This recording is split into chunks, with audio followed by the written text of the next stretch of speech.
Hello friends, and welcome to the Hanged Man in the Moon. If this is your first time here, welcome. Thank you for coming. I'm pleased to meet you. If you've been here before, thank you for returning. I'm truly honored. Friends, if you are a returning visitor, you probably already know a couple of things. One is that I am not in my normal video recording space. This is not my normal setting, right? That's because I am here teaching a summer camp out in the middle of the forest in South Korea. So, it's a wonderful experience, but for filming, for video recording, it might not be the best. Thank you for your patience. Thank you for understanding. I'll be back in my normal space probably in a couple of weeks. Another thing you might know is that I am winding up my deep dive into the Thoth system. And as a grand hurrah, I am pairing the OG, the original Thoth deck by Lady Frida Harris, with a recreation, a reconception of the continental tarot system called the Tarot of the Holy Light by the beautiful and lovely Payne-Towler. And I did that last week. I'm doing it this week and maybe one more week to see how well these two systems interact with each other, whether they will communicate with each other. And I found last week that there is an intriguing conversation to be had between these two systems. And it seems to be working pretty well. So, I'm continuing on. And just in case you're curious, since we are nearing the end of this deep dive, I am still planning on doing a year-long deep dive into the Lenormand system, which will begin in a few weeks. So, stay tuned for that. Keep your eyes peeled for that. But before we get to that, I do have a spread all laid out for us. It's intriguing, it's interesting. And in order for us to draw ourselves together into the same space, I'd like us to focus our attention on something significant. Power. If you are feeling your power, this week's spread might be just the spread for you. If you are not feeling your power, this week's spread might be just the spread for you as well. Power is the theme of this week's dive into the tarot. And you know what they say? With great power comes great responsibility. And that, I believe, is where we begin to enter the topic of this week's spread. So, friends, without further ado, I'm going to show you right away the spread. And then we will break it. I will describe the spread just in case you're new here. And then we'll break it down into its major bits and we'll read those major bits together. Are you all ready? Here we go.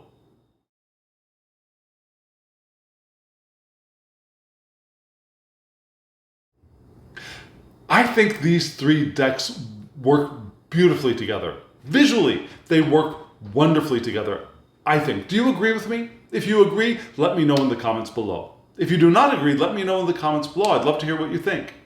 But we have here, yes, the original Thoth Tarot by Lady Frida Harris and the original Tarot of the Holy Light by the lovely Payne-Towler and her husband Michael.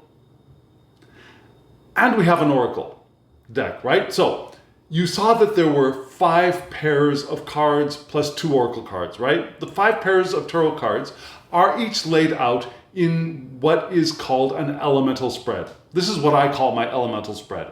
Now the central 2 cards represent this element of ether, which is spirit. It's connection with the divine. It's our communication from the divine.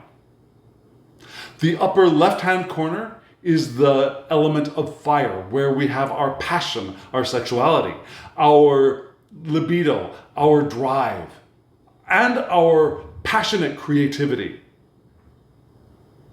In the lower right-hand corner, we have the element of water, which is our emotions. It's our unconscious. It's our poetic connection with the divine. It's our deep soul. Whereas fire can be our bright and burning fiery spirit, the water is our deep soul.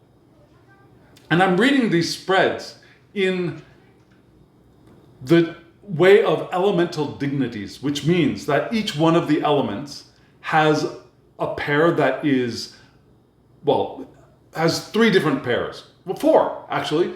For example, fire with fire is wonderful. Yeah? Fire with air, they build each other up. They energize each other. Fire with water, they are what we call ill-dignified, which means that they sap energy from each other. They eat each other. They, and not in a good way, they draw from each other and they weaken each other. And then fire and earth, they are neutral. They're simpatico. They can walk side by side and have no problems. They neither lift each other up nor drain each other. Right? And each one of the elements has its pair which is either well dignified and energizes it, or ill dignified and draws it down or is in conflict with it. Right? So we just had fire and water. Yeah, upper left hand corner fire, lower right hand corner water. Upper right hand corner is air, which is our mind, our vision, our perspective, our rational thought. Yeah? And the lower left hand corner is where we find earth. It's ill-dignified partner. And in earth, we have our physicality, the work that we do, our resources, and our health are all down there in earth. So we've got these five elements talking to each other, bringing us a message for this coming week. And then we have two different oracle cards placed on either side of the ether section. You saw those, right? And those will give us advice, or perhaps another little message to add to the overall message of this week. Does that make sense? So friends, before we move on, let me just remind you that in the description box below, there will be links so that you can get the Thoth Tarot on Amazon. There will be a link for the Tarot of the Holy Light. There will also be a link for another Amazon page for the Oracle of the Radiant Sun, which is the Oracle deck that I'm using. Wonderful deck. A deck that is very strongly astrologically based, and it works beautifully with tarot decks that are also astrologically based. So, just a little bit of a heads up. There are links down there. Go check them out. Get these decks. Especially get the Tarot of the Holy Light. I always recommend this as a wonderful deck for an intermediate reader who wants to start expanding their practice. Okay, friends. Are you ready? Finally? What we're going to do is we're going to start with ether. And then we're going to read fire and water together. Even though they are ill-dignified, they are paired. And then we'll read earth, I should say, and air together. Even though they are ill-dignified, they are paired. They're on a spectrum, right? And then we'll look at the two oracle cards. Are you all ready? Here's the ether once again.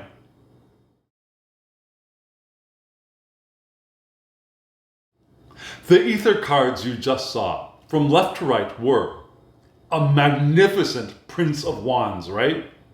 And the Five of Wands. So we've got two fire elements, well paired together, right here in ether. Now, just so you know, for me at least, the ether element has no ill dignities. There's no other element which is going to draw it down, nor is there an element that will lift it up particularly. It is in and of itself.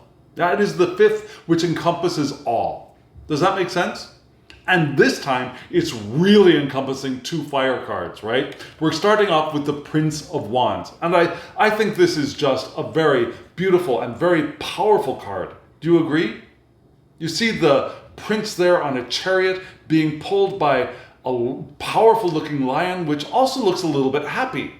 Does that lion look happy to you? It always looks happy to me.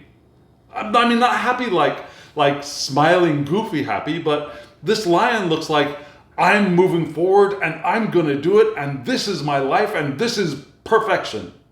You know what I mean? Can you see that? That could just be my own prejudice, because this card is associated with Leo. And Leo is my sun sign. And the sun is domiciled within Leo. Yeah, Leo is the domicile of the sun, from which fixed fire's vital attributes will now enter our reading, enter our natal charts. So we've got fixed fire right here at the beginning. And Crowley associates all of the court cards with hexagrams, the I Ching hexagrams. And this one is associated by Crowley with hexagram 42, which is wind over thunder. Thunder being fire, wind being air. And because I learned elemental associations with the court cards through Crowley initially. For me, the princes are all air. And for me, the princes are associated with knights in the other tarot systems. The knight for me in a Crowley deck is associated with the king, which would be fire, right? So the king of wands would be fire of fire. The queen of wands would be water of fire. The queens are all water. Yeah. The prince of wands is air of fire. And then the princess of wands or the page of wands would be earth of fire, right? So here we have air of fire, which gives us wind over thunder, which is associated with hexagram 42, which is, I believe, pronounced yi. Yeah? And yi is one who contemplates work or stupendous virtue. Yeah? Yi seeks to benefit all below. But there is a danger from others in our success as ye. Yeah? Others might get jealous and want to come take our success from us. So there's a little bit of a caution here. Beware of others' jealousy. And yet we want to seek to benefit all of those people who are, from a Leonine perspective, all of those little people below us. If you know what I mean, yeah? So we have ye here.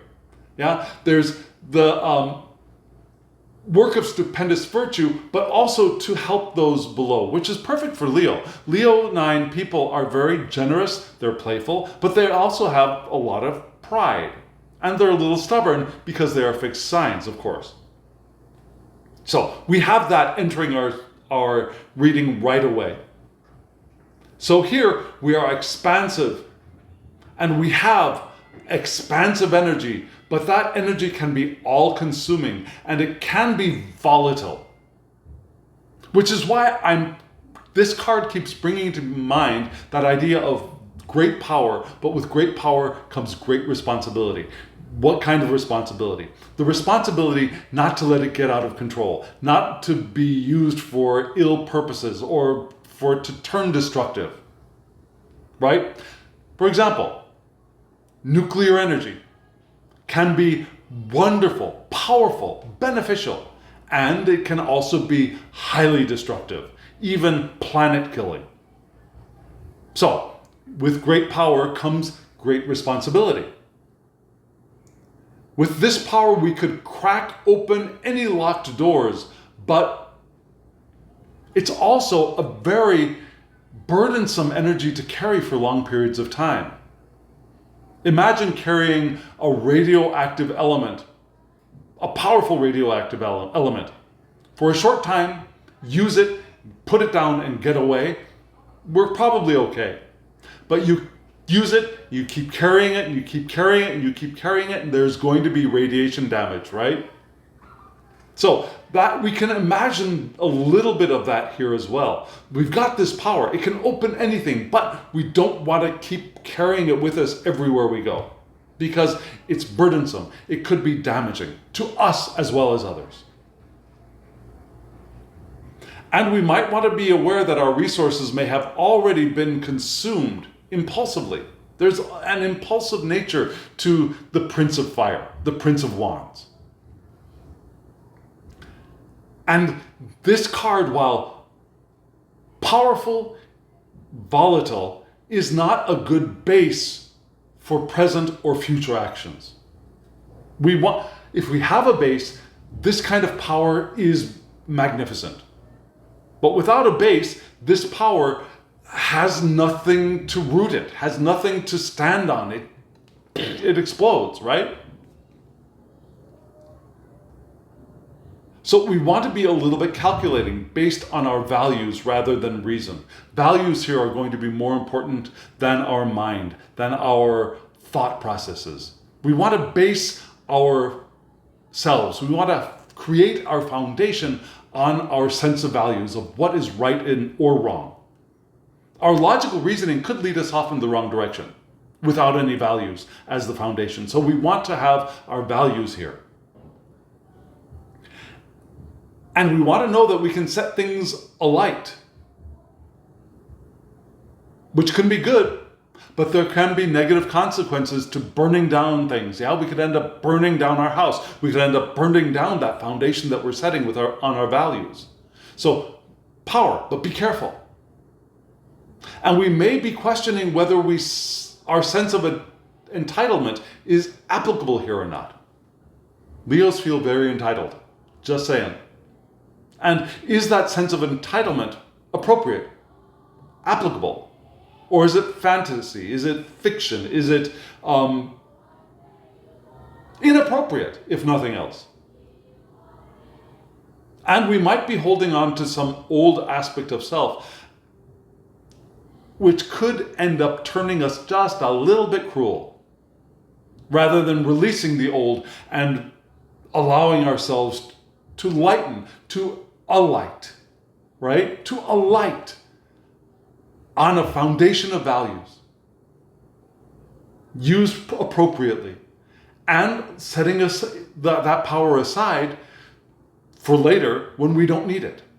So that we're not always carrying this heavy, burdensome power with us. We can set it aside and go do other stuff, and then when we need it, come back to it.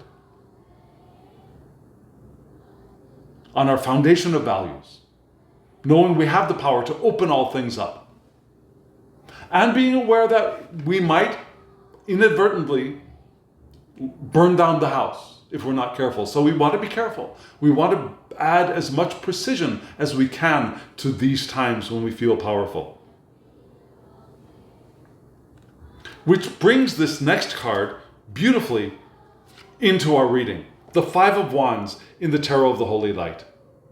Now the Five of Wands is in this system associated with the Aries decadent of, guess what?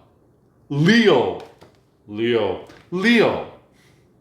which gives us Mars in Leo, from which cardinal fires, the cardinal aspect of fixed fires, vital attributes are entering our reading. So we have here a little bit of direction, right? That cardinal aspect of our fixed fire. And the fixed fire will give a little bit of weight, a little bit of regularity to Aries' tendency to shoot off and in many different directions and not bring anything to completion.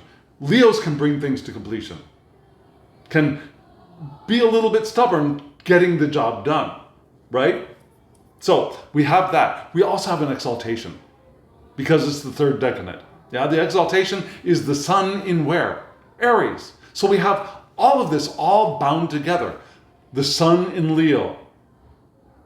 Mars, which is the planet of Aries, in Leo. And the sun, the planet of Leo, in Aries. Yeah, it's all beautifully tied together here. And for Christine Payne-Towler, the Five of Wands is an indication of the alchemical beginnings of things, you might say. Yeah, it's a reminder of the prima materia. And here what we have is the prima materia we see, okay, so we have these two columns. And this is a very dense, symbolically dense and rich card, right? So we have the two columns here. And we have the 7 planets beaming down light into the crystal of perhaps the prima materia. And from that prism, we have 5 different rays of light shining out onto a disc. And it's a fabulous card, and we've got life and abundance all around this. So this is the prima materia, which is common. It's everywhere, and yet recognized by almost none. The prima materia is what we use to create the gold of alchemy. This is what we use to create the spiritual gold of our lives. So what are we suggested here? We're suggested that we want to be active interpreters of our experiences. so that we can recognize what is prima materia, what can we use to create the gold of our lives. Gold, of course, being the color and the element of the sun, right?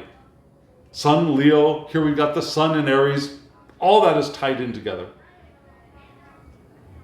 So we want to be active interpreters rather than passive consumers of our experience.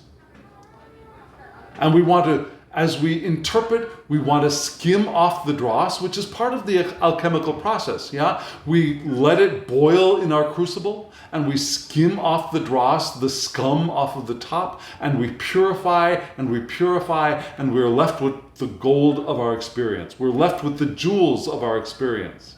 From our interpretation, from our purifying, from our drawing the essence of our experience together. And here we're able to think for ourselves, right? We're not following other people. We follow our own guiding star. And we joyfully, blissfully participate in the dance of life here. Which is interesting because the cycles of life, the dance of life is going to come back a little bit later in the spread. So we want to keep our eye open for that.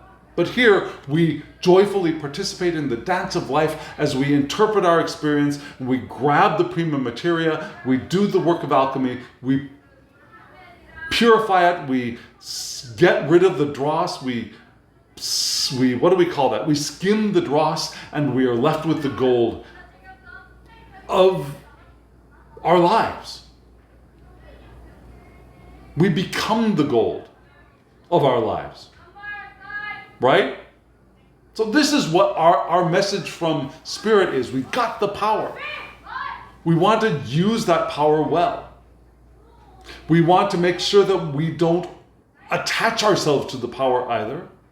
We want to be open to experience and interpret it well, knowing that every experience is our prima materia, which will bring forth the gold of our lives. And we want to do this joyfully. We don't want to, this is serious work, right? We want to follow our guiding star, which will lead us to more experiences, and we want to dance through the process, the cycles of life. This is a very powerful message for this very hot time of the year. A hot time which brings the message from the divine of very hot power. So friends, we've got another group of cards to take a look at. We're going to look at the Wands suit. Yeah, we had 2 Wands cards in the ether. We're going to look at the Wands suit and see what's appearing there. And then we're going to look at the Water suit together and read those cards together. Are you all ready? Here they are.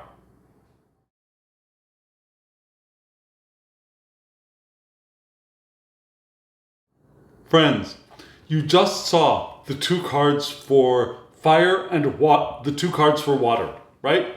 We had for fire, you saw that, right? The 4 of Wands and the Page of Wands. Another powerful indication of fire in this week's spread. Now with the 4 of Wands, and we're going to notice 4s in this, 4s and 5s in this week's spread a couple of times, yeah?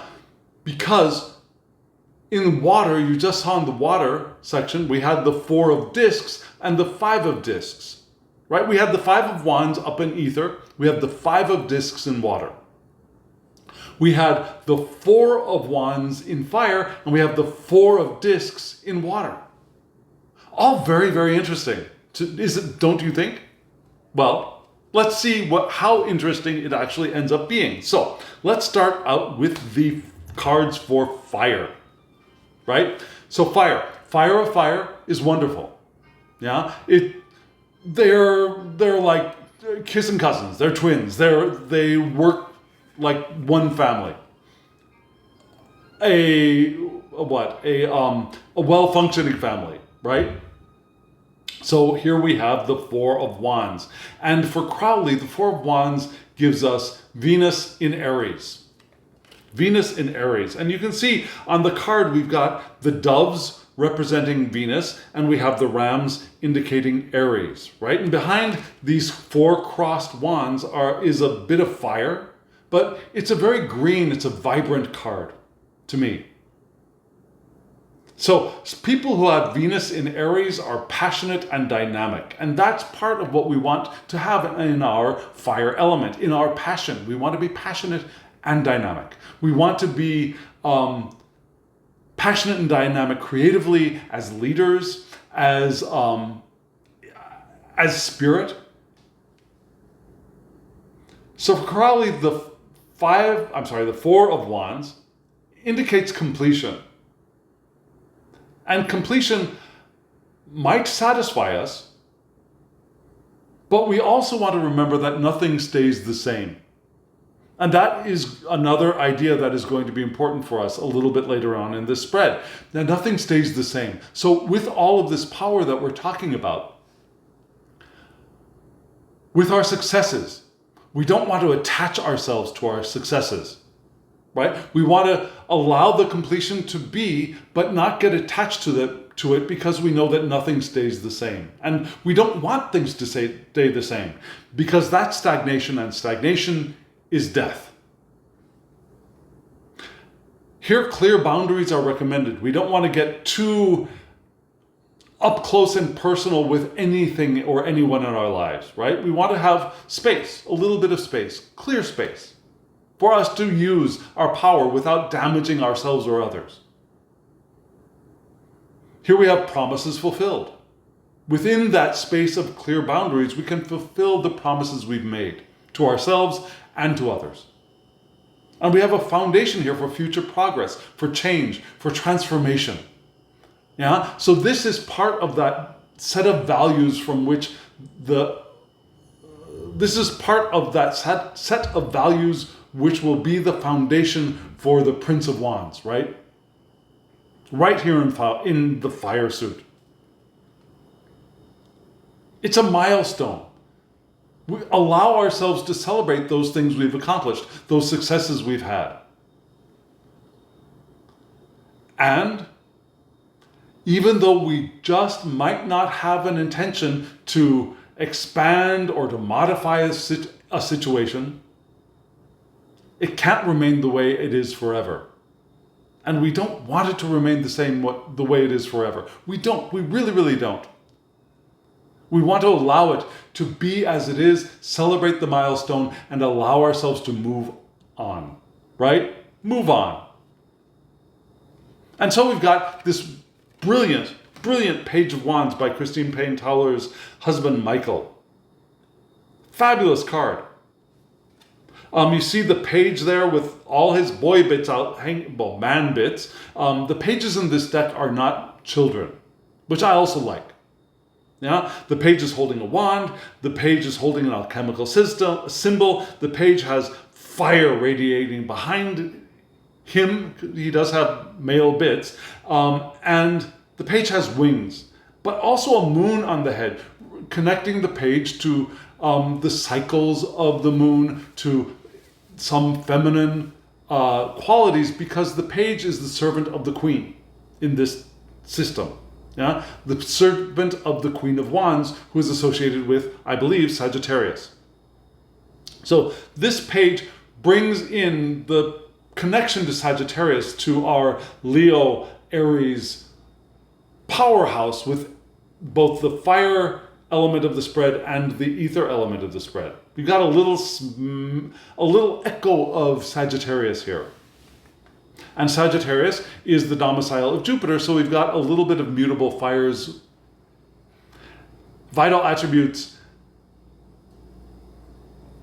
echoing into our spread through this Page of Wands. And this page is the original Bohemian. Doesn't need anyone else's approval. He just comes in and does what he, she, it, they want to do. Yes? And remember, it doesn't matter what bodies we inhabit. We're all in the Thoth Tarot. We're all knights, queens, princes, and princesses. Yes, I too am a princess. You probably already knew that. Or in other systems, we're all kings, queens, knights, and pages. We're all of that. We have all of that within us. So here in our bohemian selves, we don't give a flying F about anybody else's approval. But it doesn't mean that we don't give a flying F about other people, because we like teaching. We like inspiring others. And we do it not for reward, like monetary reward, or necessarily to get the accolades from others. We do it because we enjoy doing it. And the accolades and the other rewards will follow. This page is networked, knows a lot of people, but is not tied down to anybody. Again, the page doesn't care if you like him or not. But he knows a lot of people. He's connected, not tied to anybody, not beholden to anybody else. The page finds simple solutions to whatever he, she, or they are doing. And they're allied with their own inspiration rather than following the inspiration of others or the plans of others. They're, again, bohemians. So we want to have that bohemian nature in us express itself as we celebrate who we are and where we are, and allow ourselves to move forward with the qualities of this page. Right? That makes sense, yes? So that's where we are in the fire. And so far, so good, yeah? There's not been any ill dignity here. We're about to move into the water. And interestingly, we have no ill dignity there either, right? You saw, I already told you actually, as well, that in the water portion, in our emotions, in our unconscious, in our intuition, in our poetry, in our depth of soul, we have two earth suits. We had the 4 of discs and the 5 of discs in order from different decks. They're associated very differently from each deck, but we do have those two earthy elements in the water, and earth and water build each other up. They empower each other in their receptivity. And so we start off with the 4 of discs from the Crowley deck, the Harris-Crowley deck, I should say. And here we have this fortress, right? With the 4 towers, with each element in each of the towers. And it's in a desert, but we see paths coming into and out of the fortress. So this isn't an isolated fortress. And the fortress is surrounded by what looks like it could be water. So we've got a little bit of water here within the 4 of discs as well. And we have the sun. The sun is here again, but the sun in Capricorn. So people who have their sun in Capricorn enjoy the power of structure and order. Yeah, they like things to be ordered, they like things to be structured, and they like succeeding. They like climbing up the mountains, right? They like climbing to the top. So, we have here the card for manifestation and integrity and character. So in our emotional area, we want to know that we can manifest, feel that we can manifest. We want to feel our integrity and our sense of character, which will ground all of that fire that we had above it, right?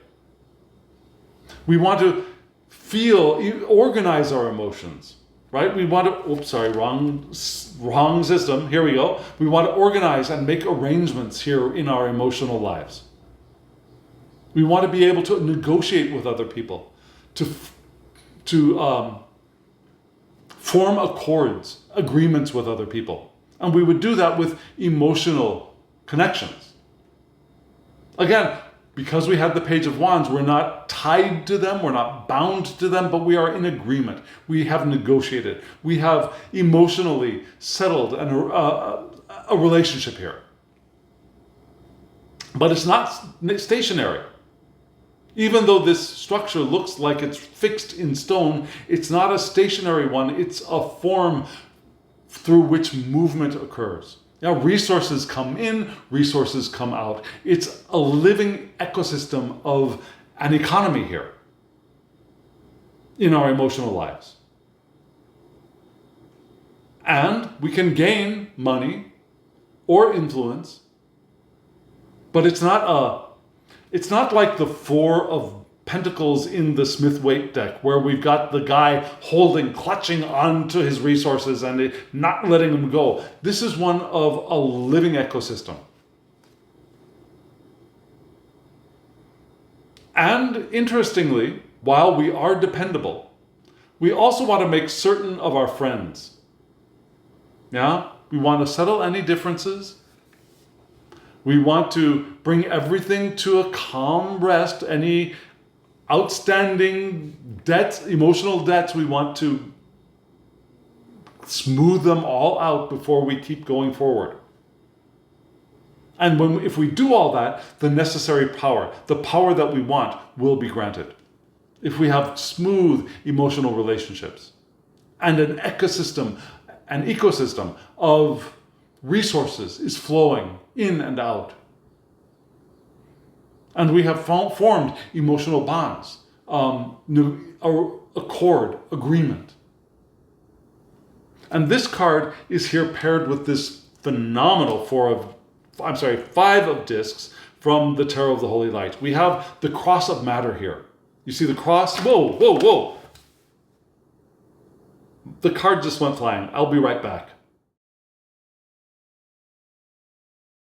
The card went, whoo! So, I got too excited and I energized the card a little bit. So here we have the Five of Discs, right? Beautiful card. You see the Cross of Matter here? Yeah? And you see above, we see the entire zodiac energizing it. We see the Cross of Matter is firmly fixed in the earth. It's grounded. And this card is associated with the Capricorn decadent of Taurus. So we've got Saturn in Taurus, from which the cardinal aspect of fixed Earth's vital attributes will enter our reading. And again, cardinal Earth, fixed Earth, all wonderful in the water element. And because we have the third decadent of Taurus, we have an exaltation of Venus in Pisces. So we've got a little bit of more water here in the water element of the spread. Now Venus, which was up in Aries in fire, is here in Pisces in the water element. So Venus is of beauty, of relationship, is swimming in the ocean of emotion of Pisces and spirituality.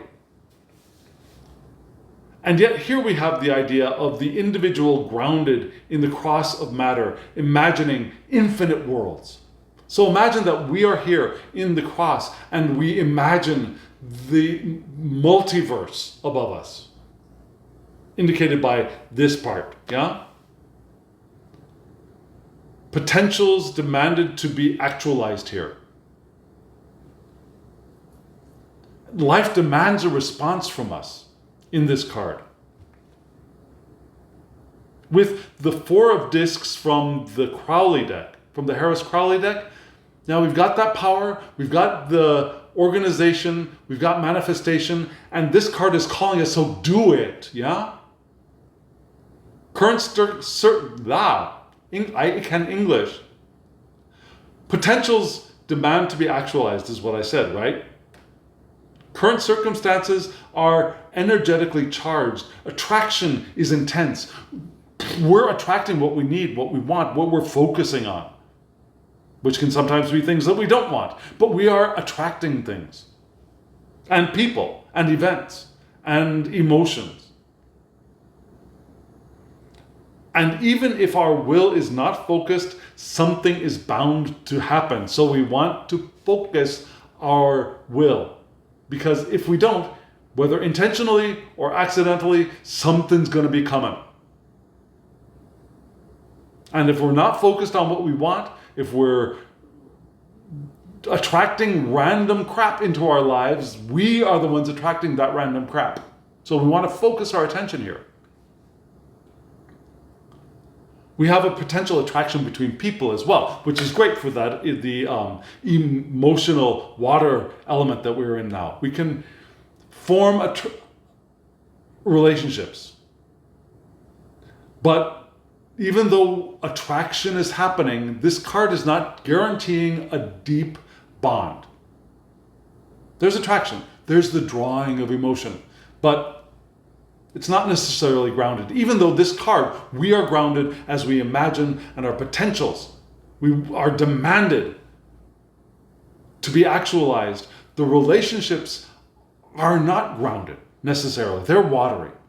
They're Venus and Pisces, right? So they could come to something. They could just ships in night passing be, right? You followed the grammar of that sentence, kind of, didn't you? I hope. Kind of, sort of.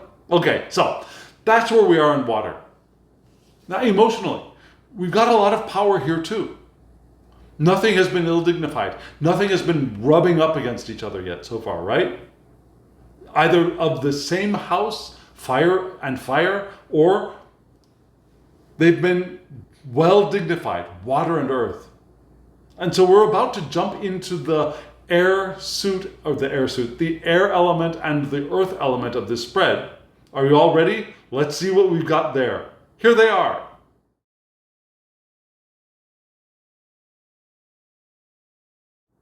The 4 cards you just saw, from left to right. Now the first 2 were from the element of air, and they were the 2 of Swords and the Judgment card. And then for the element of earth, we had the Adjustment card and the Wheel of Fortune. A lot of major arcana cards here, right? In air and earth. Very interesting. So we start off with air. And air is our element for thoughts, for our perspective, for our vision, for planning, all of that rational stuff, right? All the stuff of mind. And we start off with the 2 of Swords. Perfect place for a swords card in the element of air. Beautiful card by Harris-Crowley. We got the 2 swords crossed. We've got the what look like wind pinwheels in the background.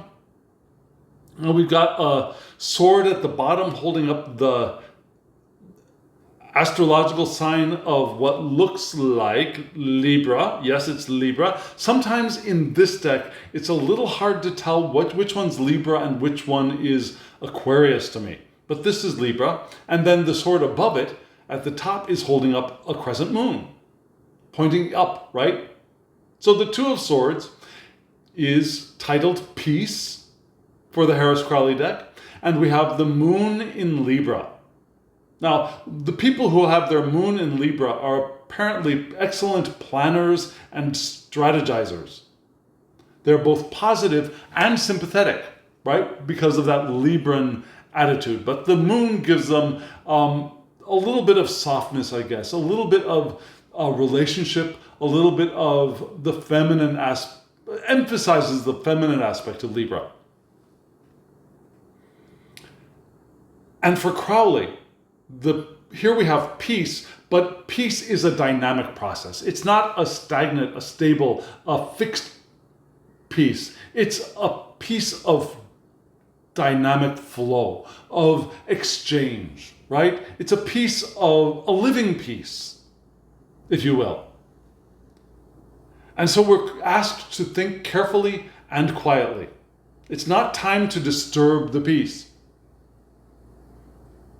Go into our quiet space and think the thoughts of peace, and how to maintain the peace, and how to achieve peace, and how to allow that peace to be living and vibrant. We don't want to rush to decisions here either. We want to maintain our calm and our patience in our minds. And we might want to allow others to take action or reveal themselves to us rather than trying to go and figure out what they're thinking and what they're planning to do. Allow them to reveal the truth of themselves and allow them to take action and see what happens.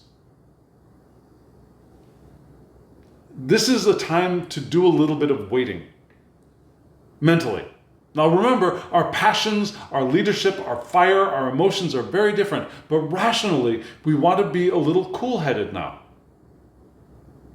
We don't want to go out and try and figure out what's going on out there. We want to allow the figuring out to be revealed to us, because it will be if we're just patient and we're attentive and we look. And what do we have paired with that? This beautiful, beautiful judgment card by Christine's husband. It's fabulous, yeah? What do we see here? We see an angel up above blowing a trumpet. That's pretty common for judgment cards. We have two figures down below, and we have the prince rising from the tomb, right? Now, judgment is associated with Saturn in this system. Saturn is domiciled in both Cancer and Aquarius. So being that this card is in the air suit, maybe we want to point a little bit more towards fixed air rather than cardinal earth here. Because cardinal earth is ill-dignified. Fixed air is hunky-dory. So we're focusing a little bit on the Aquarian aspect of the judgment card, perhaps. And because it's a major arcana card, we have the Hebrew letter Resh, which gives us the head. Good for air, right? The beginning of a new cycle. Also, it can be abject poverty, but I don't think that's what we're talking about here. Resh is also linked with the rune Manaz, which looks like an M with a couple of extra bars, yeah? Which is the rune for destiny, self-knowledge, spiritual power, intelligence, and creativity. A lot of brainy stuff in Manaz, and perfect for the airy aspect of judgment, the mental aspect, the rational aspect of judgment. And so in this card, we've got the call of the divine into matter. Now, the dove above is the Holy Spirit. The dove above is Sophia, the divine feminine, entering the material plane and giving the call, awakening the immortal soul from the tomb of incarnation to recognize the unity of all aspects of self and divine.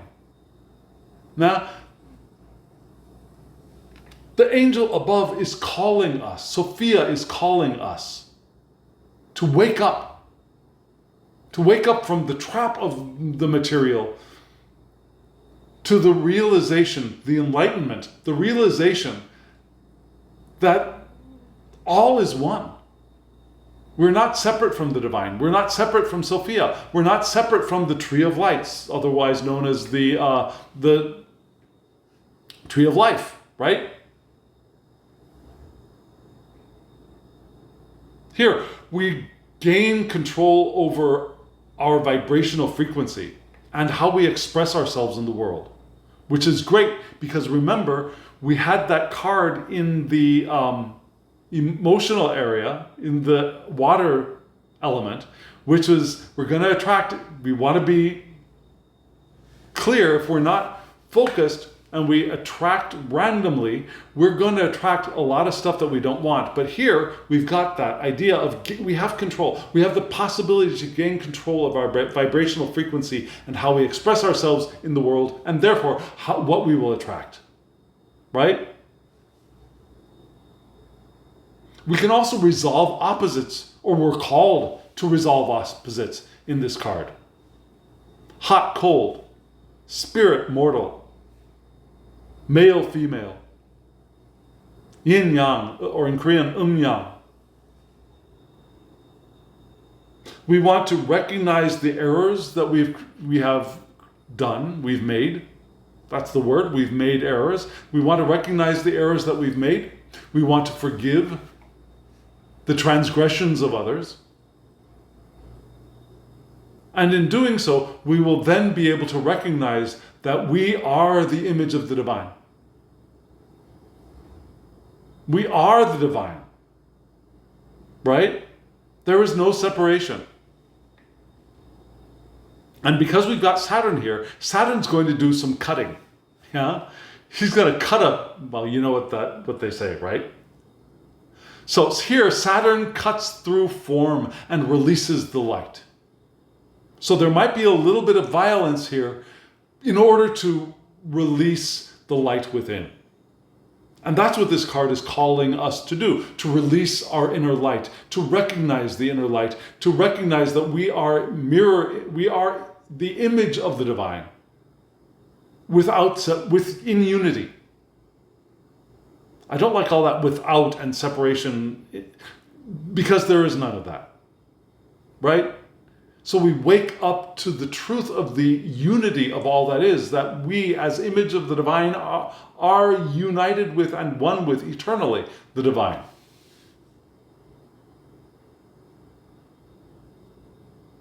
And so this is a wonderful realization to have, along with the recognition of dynamic peace. And as we reckon, we were called to make reconciliation, to smooth things over with other people in other cards, right? We're asked to do the forgiveness, recognize our errors here, but maybe not necessarily going out and getting people to forgive us, or going out and telling people how much we are forgiving. We're allowing others to take action, remember, and reveal themselves. We're doing a little bit of the waiting, but while we're waiting, we're doing this work in our head sphere. And now we're moving into the earth, we're materializing our resources. What do we got to work with here? And we begin with an airy card.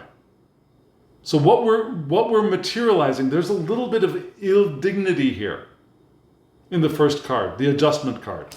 Because while this card is beautiful, while we have this wonderful Egyptian goddess image of balance and harmony, well, not so much harmony. I mean, it's not disharmonious, but more balance and precision. Why? Because the adjustment card is associated in this system with Libra, which is the domicile of Mercury, from which cardinal air's vital attributes are entering our reading. Cardinal air. Air and earth are ill-dignified. And yet there's an interesting twist that I'm about to reveal to you. There's an interesting twist that we're about to walk through, to encounter. Yeah? But let's look at the cardinal air aspect here first.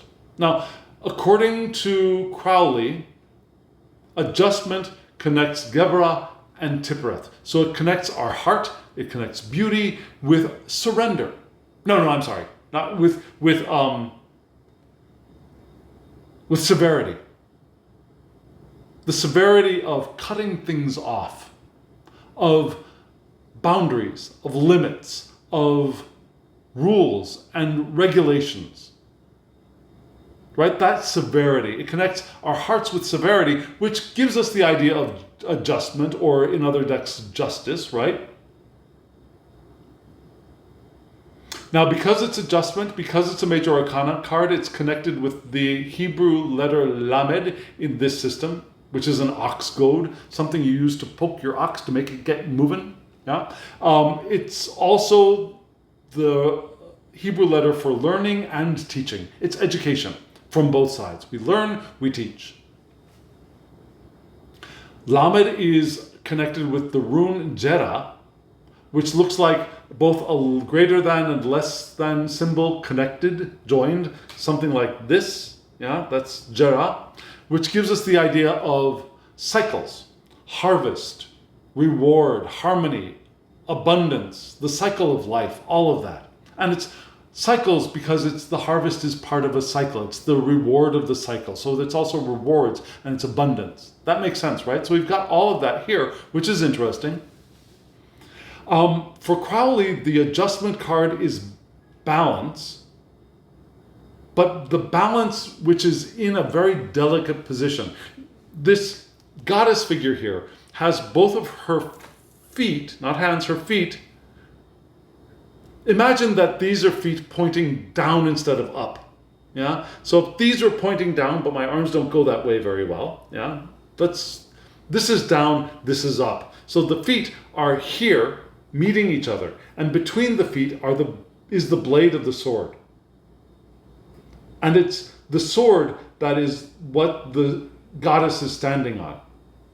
So there's a sword, the goddess is holding the sword, and the goddess's feet are smashed against the sword, and kind of like a pogo stick or some other circus implement where you balance on one thing.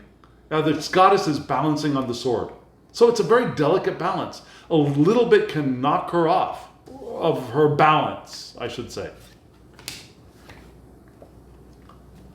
So here, balance is in a delicate position. And also think of the butterfly effect. Yeah, a little bit of wind here can cause a typhoon there. Just one little nudge can cause the swing, which grows and grows and grows and grows and eventually knocks over. Even the faintest breath of thought can stir it. Even the faintest breath of thought can eventually cause this balance to go out of balance. Every energy must be applied with integrity, which is a good thing to remember, even though it's not comfortable. It's not building us up here. With all that power that we had at the beginning of the spread, with in the ether and in the fire section, right? There's all of that power. So here in the earth, in our manifestation, in our bodies, we want to keep our balance. And it's not going to be a comfortable thing. We want to also measure ourselves against what we have decided to do, what we've decided to accomplish. Is there a match? Is there a mismatch? Are our perceptions of our capabilities not up to, or perhaps even, or could they be exceeding the task at hand? If they exceed, maybe we want to rein ourselves in. If they're not up to the task, maybe we want to gather help, or maybe we want to just pull back, right? So we want to measure ourselves against what we've decided to accomplish. We want to celebrate reality and calibrate reality to our perceptions. Are we really perceiving the truth of what is? A very airy thing to do, and an uncomfortable thing to do here in manifested material form. So, there are also the feelings or ideas of the concepts of, the reminders of partnership. We have partnership here, but we want partnerships of equal balance. I do, you do, in balance. I'm not overwhelming you, you're not overwhelming me. I'm not doing all the work, you're not doing all the work. We want to have relationships of balance and harmony before we take action. And again, we had that reminder from above. We want to have even relationships. We want to make sure that our relationships are in good order before we start doing the work, before we start doing the thing. And that is echoed here. And this card is paired with this phenomenal, yet compared to other cards, a little less complex. I'm not saying it's not symbolically rich. It's just a little easier to see what's going on here, right? We've got the wheel, we've got the four cherubim, or the four elements, or the four books of the Bible, whatever. We've got the lion down here, which could be Leo. It could be Mark from the book of Mark. It could be one of the cherubim from the Hebrew Bible, the Torah. It could be anything, right? Any one of those, or all of those. The eagle up here can be John. It could be Matthew. It could be Scorpio. It could be what else? What am I missing? It could be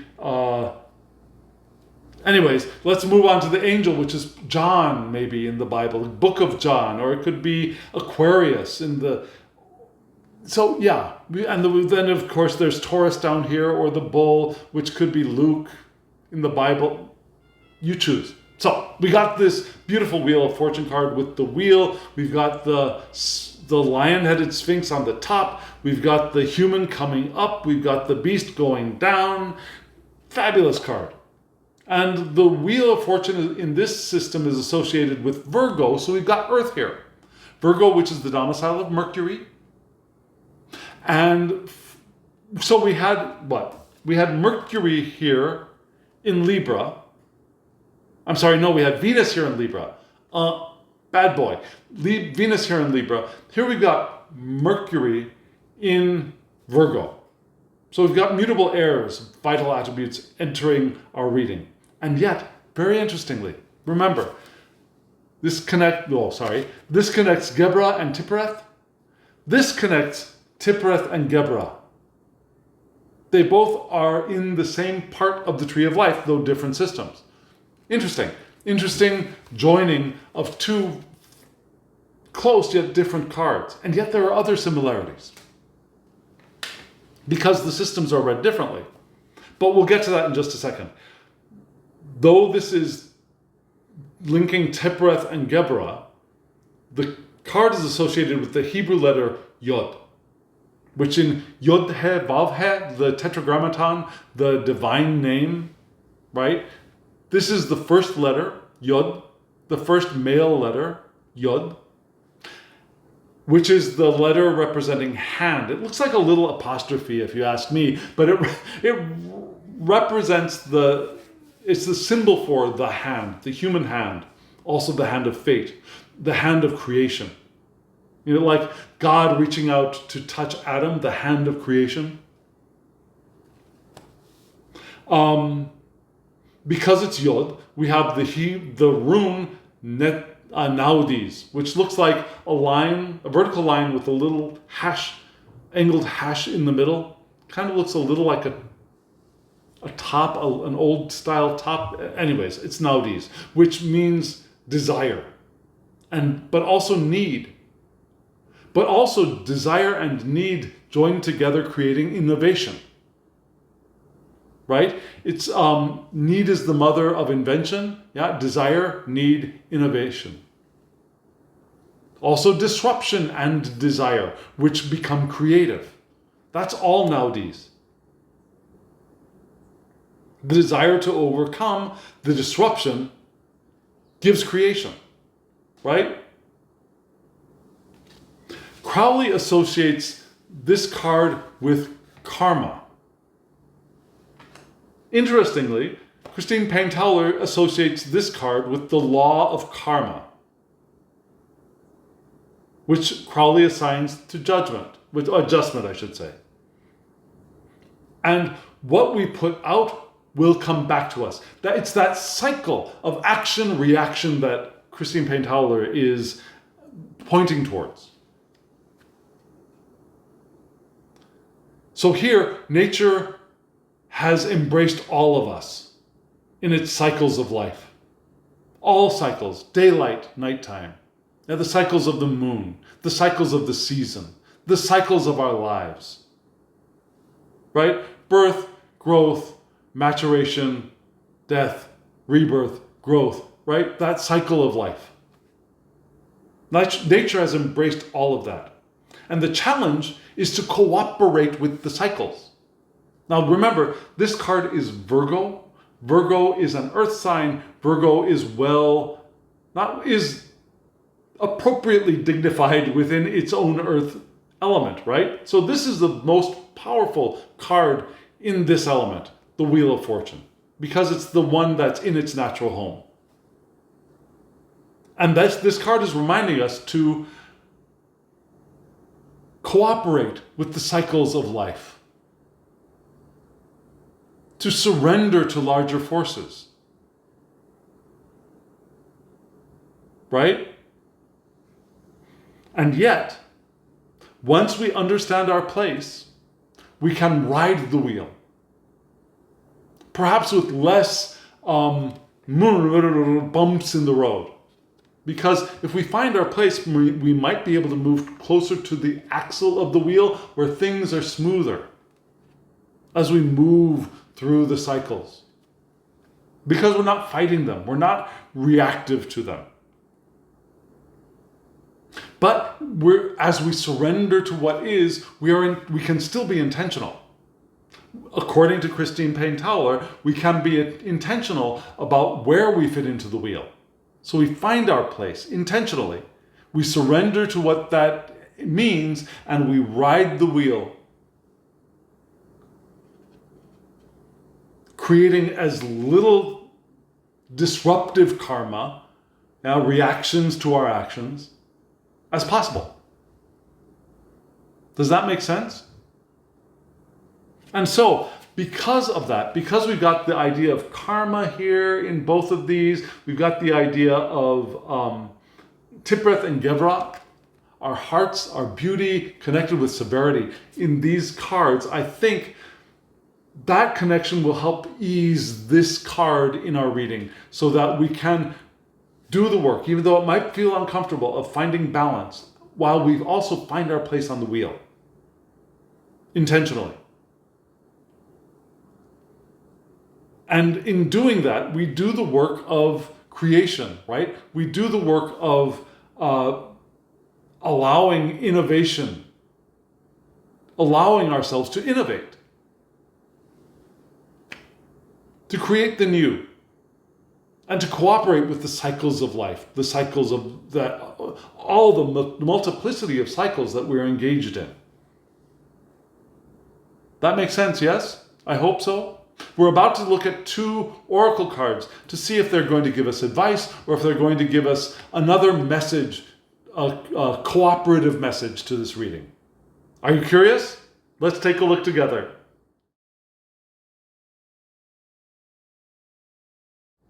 Friends, did you notice that we had 2 cards focusing on Saturn here in the advice in the oracle section of the reading? Now, we didn't have a lot of Saturn above. However, from the 2 manifesting earth element cards, now we both of them connected Tipreth to Gebra. And Gebra is a very Saturnian Sephiroth on the Tree of Life. A very Saturnian disc part, focal point of the Tree of Life. So we've got some Saturn going on here. And we start out with the first one, which is concentration, which is a little bit bizarre. I haven't really figured out exactly the meaning of the images on this card, but let me show it to you. Yeah, we have here number 3, concentration, which is Saturn in Gemini. And we see at the bottom a star in a delicate spider web, which is supposed to be patience and concentration, which I kind of get. Yeah, the star in the webs, you need patience and concentration to weave a web, right? That makes sense. The image above is what I don't quite get. Now we have an imp on a pair of lips with swords, which according to the creator of the deck are dancing. So a joyful little imp with swords dancing around as the imp is sitting on a pair of lips, and I don't quite get it. It doesn't seem Saturnian to me. It seems a little bit Venusian, but I don't get it. I just don't get it. Anyways, so here we go. Concentration. Right now we're reminded that good disciplined reasoning is called for right now. And we got a little bit of that, yeah, to be able to give us a foundation for all of that fire. Good disciplined reasoning would be helpful for us. Now, we can find quick and appropriate ways to achieve if we are disciplined. Persistence is key here as well, especially when trying to solve a tricky problem. We want to keep at it. We don't want to smash it or beat it down. And a lot of that energy that we've got, that powerful fire energy, might not be helpful here. We might want to keep our airy, patiently wait and watch and see what happens. Be persistent in figuring it out. But don't go and try and tear it to pieces to find out what the creamy center is, yeah? We want to be clear in our contracts and our arrangements with other people. Relationships, again, are being emphasized. We want to avoid bluffing or name dropping as well to try and build ourselves up. While at the same time, we don't want to be overly suspicious and hypercritical of others as well. So we don't want to build ourselves up. We don't want to bluff and try and make ourselves look better than we are. Nor do we want to pick other people apart and be really critical about them or suspicious of what do they want from us. We want to avoid distractions as well as unnecessary complications. You know that acronym KISS? Keep it simple, seeker, right? Keep it simple, seeker. That's good for tarot. Yeah, KISS, keep it simple, seeker. We want to avoid distractions and unnecessary complications. We want to keep to the essence of the matter. Focus. Determination. And know that we will achieve, that we'll figure it out. Yeah, and persistent. We want to be persistent. Concentration, that's the name of the card. And that is paired with this card called Risk, which is Saturn in Aries. And here we see a boy with his possessions slung over his shoulders as he passes a bear. And below the boy, there's a Native American fetish, which is kind of like a magical item. Yeah. Here you see the bear with the thing tied onto its belly. That's a fetish. And it's a protective one. Protective from danger. There's also a key, which apparently is in association with Aries, constant opening of doors, which kind of makes sense, I guess.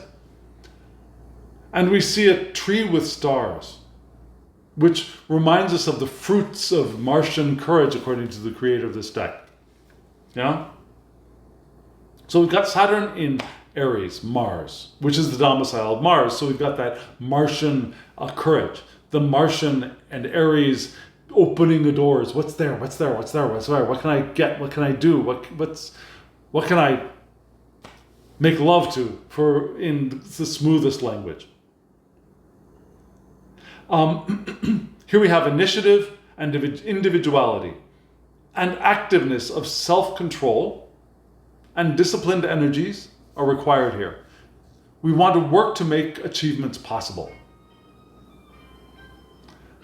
We want to speak or act when the decision is already made. We don't want to speak or act before that. Wait. Remember, we've got the concentration thing going on here. We want to wait, concentrate, get it all figured out, and then act. Right?